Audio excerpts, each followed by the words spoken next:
So it forced me to dig a little deeper into the written. What am I not hearing? I'm reading, what am I not hearing?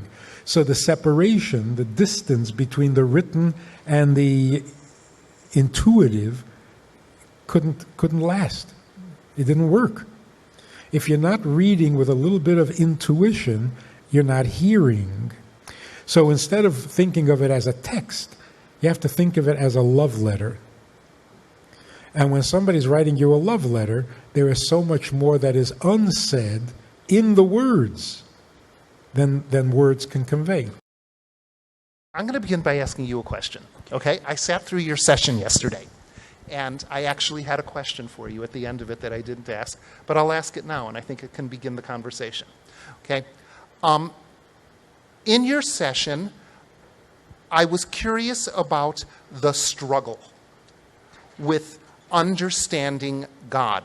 You had many answers that you put out, and I was curious what the struggle was on the path to those answers, and what the struggle is that you still see that happens. And then I want to jump into that from the communications perspective.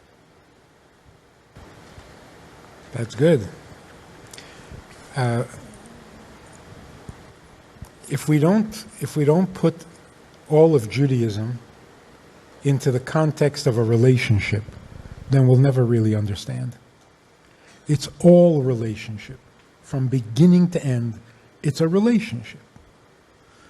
And that explains almost everything, once you get that context. Right? In a relationship, you start off being new to each other. I don't want to say strangers, but new. You get to know the surface personality. You get to know things about each other. And then as it grows, it becomes more personal, more intimate, until it becomes inseparable, essential, whatever. Historically, our relationship with God began at Mount Sinai, or began with Avraham. And in stages, in increments, it became more and more personal. So this is one of the things that really makes a huge difference. God gave us the Torah at Sinai in writing, 5 books of Moses. It's the written Torah. The rest was oral. The Mishnah and the Gemara and the sages and the arguments and the customs and the... Why wasn't it all given in writing?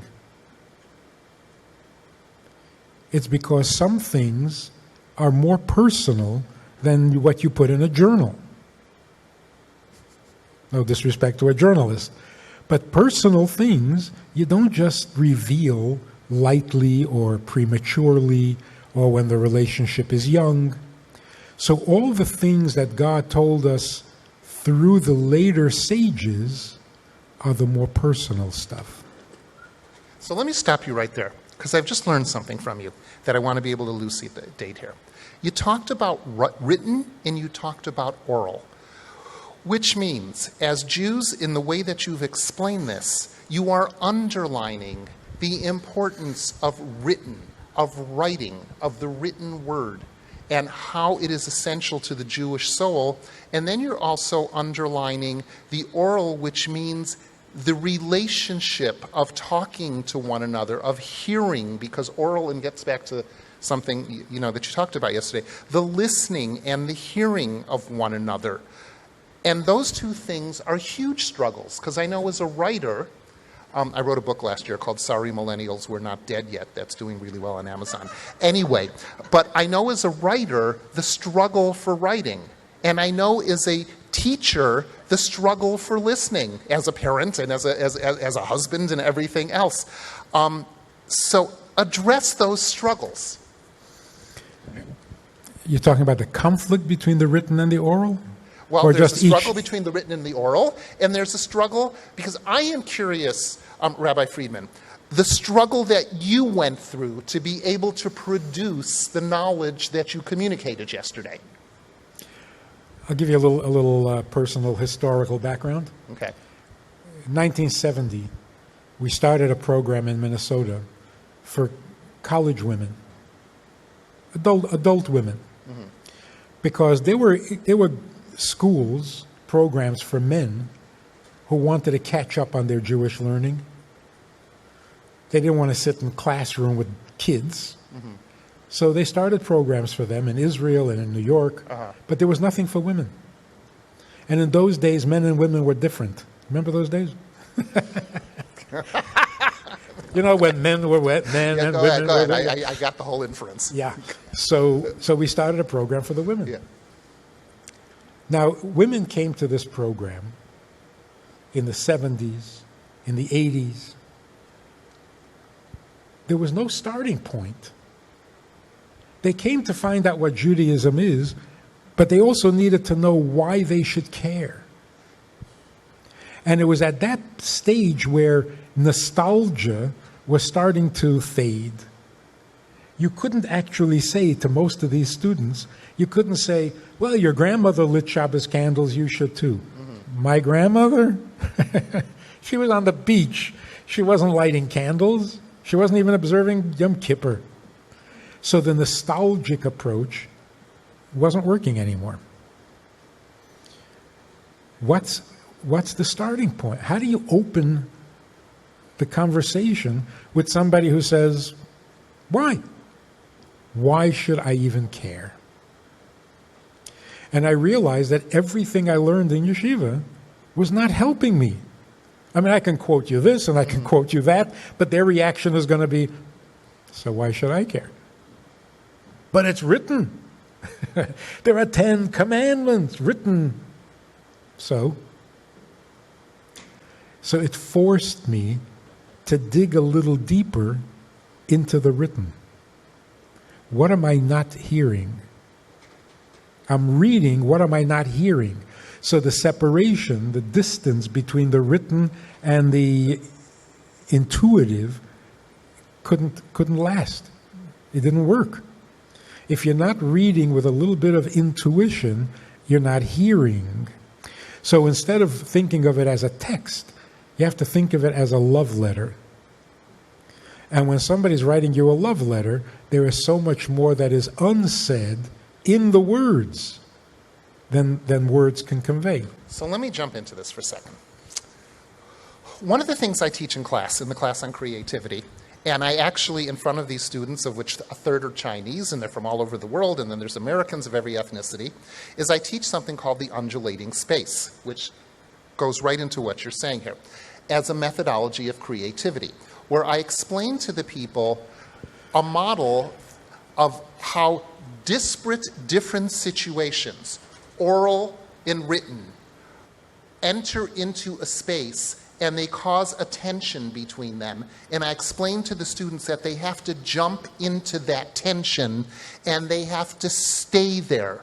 And then they have to find the commonalities between these disparates, and then they can create, once they've been in the tension and they struggle to find the commonalities, they can then create ideas and concepts of excellence in depth. Then I say to them, let me explain to you where this model came from. I didn't make it up myself. It comes from what's called Bereshit in the Torah, and I explain I'm Jewish, and that's when I come out as this big Jew.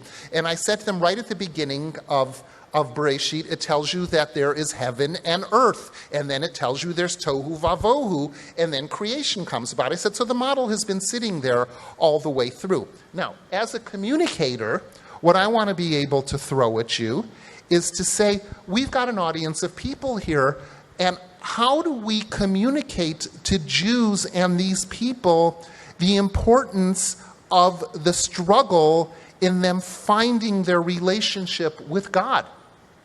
And you're communicating it right now, actually beautifully, saying, this is between my being a rabbi trying to bring Jews closer to Judaism, understanding nostalgia didn't work, and I had to jump into saying, what did the written tradition and the oral tradition say, and how do I bring this together, and how do I struggle through this?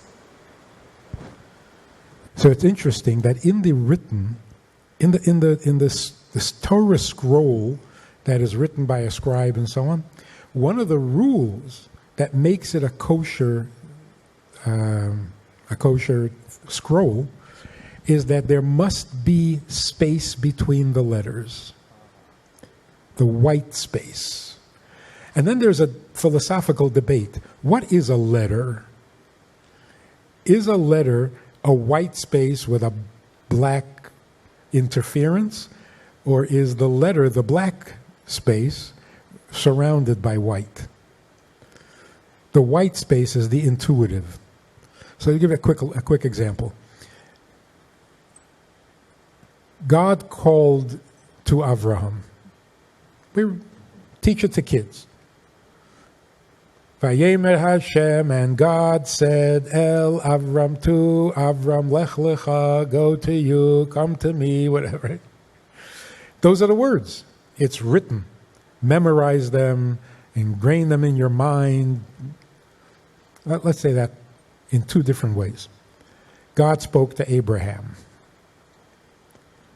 God spoke to Abraham. God spoke to Abraham. I'm saying exactly the same words. And it changes the meaning completely from dry, objective, sterile words to a living relationship. The previous Rebbe's father, when he was reading the words, and God said to Avram, he started to cry. Tears of joy and pleasure. God spoke to my grandfather? How is that not? So wait, talk about the white space. You're talking about the black letters. Well, I'm the mystic, right? Right. The mystic is the one who reads between the lines. Anybody can read the lines, but reading between the lines. So if a wife says to her husband, I love you, what does that mean? I hear the words. What does it mean? I'm in trouble? Now I owe her, so what does it mean? Where is this leading? Where is this coming from? What is it expressing? It's sterile without the mystical part.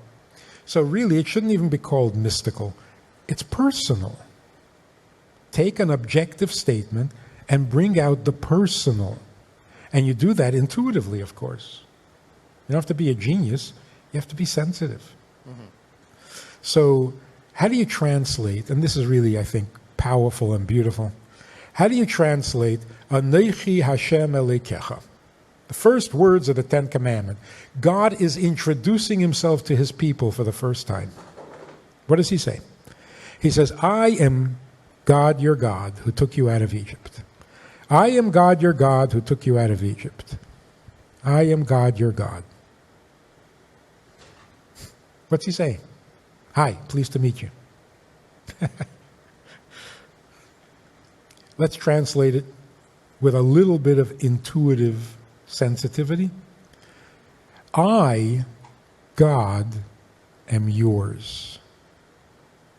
That's the correct translation. Because that's what he's saying. I am God. So you think I'm distant and... No, I'm yours. So what reaction or response did that elicit in the people who were intuitive? They said, whatever you want. But there's something else here. There's an issue of identity, that God identifies himself. So what does that mean, and what does that say for our own sense of identity and our need to identify ourselves, either to ourselves or to other people, or as Jews, or as citizens of the world, or as the many different roles that we play? Is there an imperative to identify? Of course there is, but that's just the tip of the iceberg. I was listening to Rabbi Sachs when he was chief rabbi of England. He says, why are people so lonely? He says, I discovered how lonely people are. I was speaking at some event, he says, and this woman came over to me and said, do you remember me? I was at your lecture 3 years ago. So how desperate can you be for recognition? How lonely are you that you want somebody that you listened to in a lecture 3 years ago, and you're desperate for me to remember your name? The name can be very powerful. Your identifying yourself can be very powerful. Or it can fall flat and sterile and be disappointing and frustrating. So absolutely, introduce yourself. But I got to hear much more than just how to pronounce your name, or it's not really an introduction. Okay, you just identified yourself before as a mystic. So I want to ask you two That was a joke. But it is an identity that you carry in the Jewish and the Chabad world, okay? And the name of this session, when David was going to be, was between the mystic and the journalist, okay? That's the humor in it. All right, so hold on a second. Let's talk about it. Talk to us about your identity, either your own identity or the world's identity of you as a mystic, as well as I want you to combine this with the word love. I'm putting them on the spot. That's a very good question. Right. That is really something. Naturally, the word love is supposed to change the tone of the conversation from objective to subjective. You introduce yourself, you say, my name is, and part of my reaction has to be, so what? What do I care? So that's your name and that's what you do. Good for you. What do I care? And yet the name, or even the title, is supposed to be a bridge that kind of connects us. As I was mentioning, the soul in heaven doesn't have a name. It doesn't need a name. But when we come down into a body and we are separate entities, now we need a name to create a bridge between us. So if you tell me your name, my reaction should be, so what? What does that have to do with me? What does that mean to me?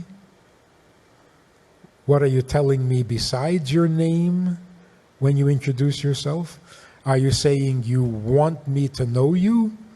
Are you saying, I just introduced myself, would you please introduce yourself so I can get to know you? There's so much unspoken in the spoken. And if I'm not... space. The white space. The white space. And if I'm not tuned into that, we're not making any connection. And communication means connection. So the way Hasidus explains speech in general, what's the difference between thought, speech, and action? This is really interesting. Thought means you according to me. When I'm thinking about you, it's my way, what I think of you. I don't care if it's true. I think you're a wonderful guy. Maybe you're not. I don't care. This is me thinking about you, so I can think whatever I want. And don't bother me with the facts. So when I think of you, it's you in my world according to me. Because that's what thought is supposed to do. Speech means I need to step out of myself a little bit and meet you at least halfway. Because communication means I need you to understand what I'm saying. If you don't understand what I'm saying, I'm not communicating. So I can't talk to you in my language. I'm speaking Yiddish. How about Hungarian? Magyar. No. So if I don't speak in your language, I'm not really communicating. I'm not talking. I'm babbling. So I have to speak in your language, even if it's not my favorite language. So I got to compromise myself a little bit, step out of my reality into your reality so that you can understand. On the other hand, what am I telling you? The weather? That's not communication. You just taught me something that I should have been obvious about. Here I'm a communication professor, and I speak Hebrew, and I know that the word in Hebrew for communication is tikshoret, which comes from kesher, which means connection, and I never stopped to think about that before. So thank you for that. So the connection is complete only if I'm expressing something about myself. Mm-hmm. If I'm talking about mathematics, or I'm talking about the weather, I'm talking about the news, it's not communication, it's just information. So to communicate, I got to tell you what I feel, what I know, something about myself. But I have to say it in your language. So it's me and you, 50-50. So let's move to something else about communication here. Now, today, communication is in its own struggle. There is the human communication, and we all know that technology has moved hugely into the communication business. All of us are communicating every moment of every day. Everything that we send out on our cell phones, whether it's texts, whether it's emails, whether we're using social media, whatever we're doing, it's communication. And I know that you are savvy of this to a certain point as well. What is the white space between the personal communication of me and you and this world of communication that we have entered into? So if we were going to be precise, can you meet somebody online, get to know somebody online, and marry them online? You cannot. Mm-hmm. Because the truth is that the information highway is a fantastic tool for information. It is not communication. Not at all. We do not communicate online. We miscommunicate online. It's only good, the technology is good for information. A beautiful story. This guy says to his mother, old-fashioned mother, "It's amazing, the new technology. Anything you want to know, I can find it on Google." She says, "Nah." It's, "No, I'm telling you, anything. Whatever you want to know, I can Google it, I'll find out in a second."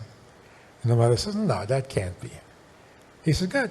Ask me a question, and I'll show you." She says, "Okay, how is Aunt Zelda feeling?"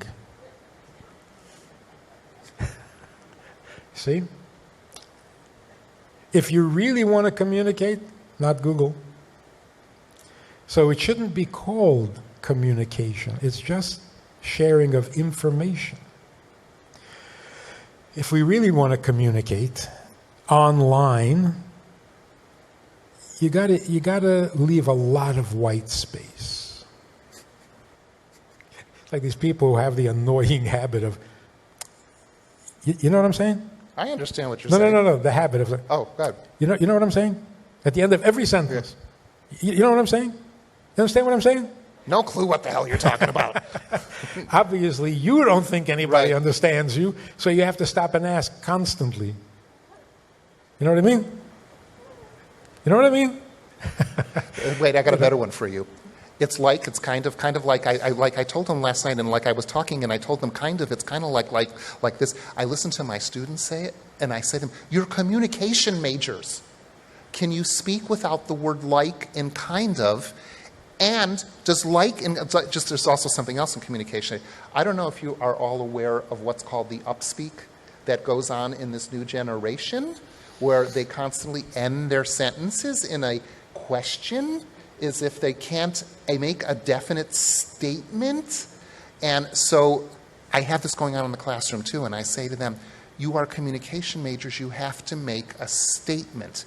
So there's a lot of communication inferences, intonations, uncertainty that's going on today that hasn't gone on in the past in quite the same way.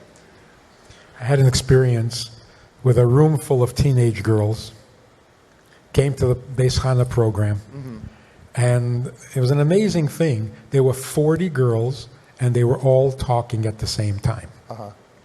So I said, "Excuse me, who are you talking to? If you're all talking, who are you talking to?" They thought they were texting. Well, this is a problem in the generation. So listen to what happened. A couple of days of this, and it was impossible to communicate. So on the third day, I said, it might be a nice idea. Have you written a letter to your mother? Everybody take out a pencil. You remember pencils, right? Take out a pencil on a piece of paper and write a letter to your mother. You don't have to mail it. You can tear it up. But write a letter to your mother. And they all did, which was surprising. I didn't think they would do it. They did. The next day, they were transformed. They were listening. They were normal. They wrote a letter to their mother, and something changed. Abriva ledemame. What happened?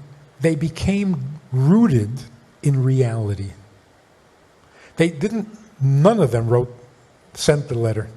None of them sent the letter. Wait, I'm going to ask you something you just said. That you said they became rooted in reality. Harav al-Mekubal, what is reality? Reality is, I am someone's daughter, and I have a mother. I can't talk to her. She doesn't understand me, but I'm not a mushroom. I have roots. This is my family. This is my mother. I'm somebody's daughter. That reality was missing. They never identified themselves as a daughter. Wait, talk about the importance of family relationships as reality and not white space. It's one of the 10 commandments. Honor your father and mother. Why is that so important? I like to joke about this. It's the one commandment you don't have to write in stone because your mother will always remind you. Other mitzvahs may have to be recorded in stone, but this one, and yet it's one of the 10 commandments. Because it is so essential to life. Kirk Douglas became a more observant Jew when his son, Michael, asked him, where is Grandpa from? And he couldn't remember which shtetl in Russia he was from. And it shocked him. How alienated can you don't remember where your father is from? And he realized this can't be. And he became more traditional. He started doing what his father did. Because you can't cut your lifeline and hope to do well. We need to know our ancestors. By the way, you've got to talk to your children about your parents. This generation gap is a horrible, destructive thing. You have to quote your parents, quote your grandparents to your children, to your grandchildren. Otherwise, they think life began with them. Spoiled brats. Yes. It's like my kids used to think that the grocery store was where vegetables were grown. I want to turn to you folks. Let's talk about communication. You've now been listening to us for half an hour, and you're hearing several themes being spoken about here. Family and white space and writing and oral tradition and struggle and all these things. What does it mean to any of you? I believe that we have to engage our audiences. So I'm going to let you guys think for a minute. And then let us see hands go up and people speak about. Please, identify yourself too as you're speaking and talk loud enough. Steve Serban from that great mecca of Jewish life, Columbia, South Carolina. The sages caution us to be wary about entering the garden being the realm of Jewish mysticism. And at least until we're worthy of entering that garden or prepared for it. And I have always been very hesitant, despite a lifetime of study, inadequate, but still a lifetime of study. I've always been hesitant to enter the garden. But after all, Hasidus and Kabbalah are in that garden. So how would you caution us to approach Hasidus and Kabbalah when many of us probably should not be dabbling in that garden? There was a time when people were very, very smart.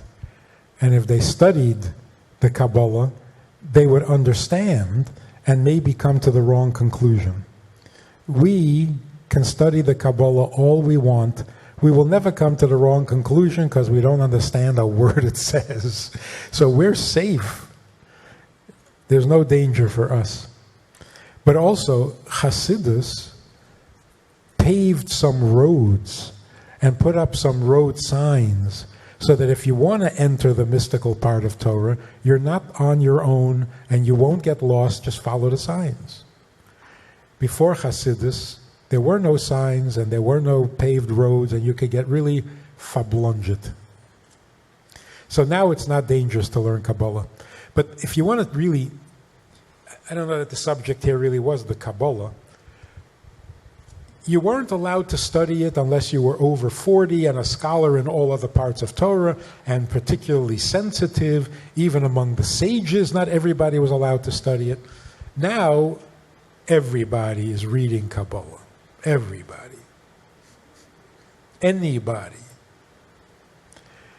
It's translated into English. Now when you read it, you have to wonder, what was the secret? What does it say that's so dangerous? It was never dangerous. It was a secret because of how personal it is, not because it was classified. The more personal something is, the more of a secret it is, even after it's revealed. So if I tell you a secret because it's something personal, the fact that I've told you doesn't make it any less personal. And so I expect you to treat it that way. That's why I entrust you with my secret. Now, if I tell half the community my secret, it's still a secret. I'm going to facilitate here. Take 2 more minutes because I want to be able to give people chances to ask questions. You got 2 more minutes to answer that question. Go ahead. So the secret of Kabbalah is really God's more personal, more sensitive, more romantic message. And there was a time when people couldn't handle it.